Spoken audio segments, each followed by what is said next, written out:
लोणावळा शहरात अंडाबुर्जीच्या गाडीच्या भाड्यावरून झालेल्या भांडणातून घडलेल्या कथित दुहेरी हत्याकांडातील 13 आरोपींची वडगाव मावळ न्यायालयाने पुराव्याअभावी निर्दोष मुक्तता केल्याने पोलिसांवर नामुष्की उडवली आहे।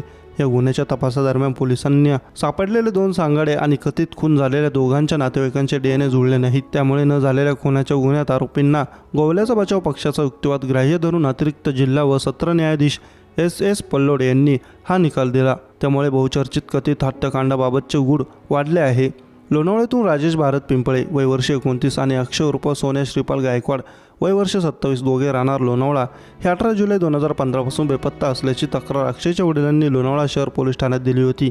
या खटल्यातील मुख्य आरोपी किसन नथू परदेशी राहणार गावठाण याने अंडाबुर्जीच्या गाडीच्या जागे भाड्यावरून झालेल्या भांडणाच्या रागातून साथीदारांच्या मदतीने राजेश व अक्षयला स्वतःच्या मोटारीत बसून त्यांचा खून करून दोघांचे मृतदेह तामणी घाटात खोल दरीत फेकून दिल्याचं पोलिसांच्या तपासात आढळलं।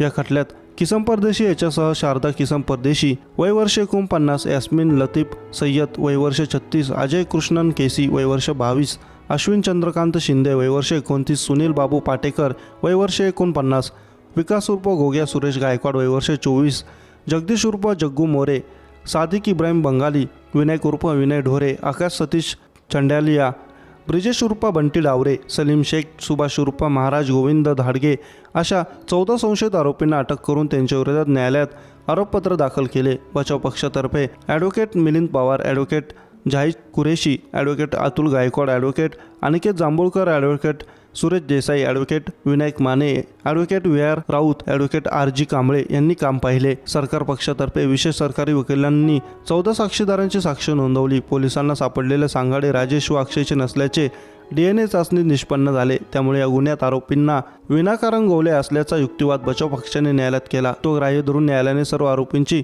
निर्दोष मुक्तता केली आहे।